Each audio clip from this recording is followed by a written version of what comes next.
প্রথমবারের মতো ক্লাব বিশ্বকাপে খেলতে এসে এখনও জয়ের দেখা পায়নি লিওনেল মেসির ইন্টার মায়ামি। মিশরীয় ক্লাব আল আহলির সঙ্গে ড্র দিয়েই আসর শুরু করেছে তারা। রাত ১টায় আটালান্টার মার্সিডিজ বেঞ্চ স্টেডিয়ামে এবার তারা মুখোমুখি হবে পর্তুগিজ ক্লাব পোর্তোর।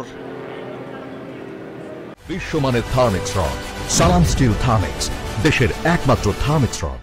এ গ্রুপের প্রথম ২ ম্যাচ ড্র হওয়ায় ৪ দলই পেয়েছে ১টি করে পয়েন্ট। তাই সবার সামনেই সুযোগ আছে জয় তুলে নিয়ে পরের পর্বের জন্য এগিয়ে যাওয়ার। পোর্তোকে হারানোর মিশনে আক্রমণ ভাগে মায়ামির বড় ভরসা মেসি এবং সুয়ারেস। পাশাপাশি গোলকিপার অস্কার উস্তারিও আছেন দুর্দান্ত ফর্মে। তবে শেষ পর্যন্ত কারা জয় তুলে শীর্ষস্থান দখল করবে সেটাই এখন দেখার।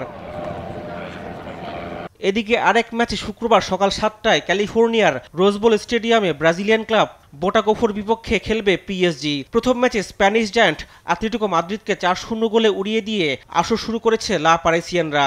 এই ম্যাচে তাই ফুরফুরে মেজাজেই মাঠে নামবে তারা।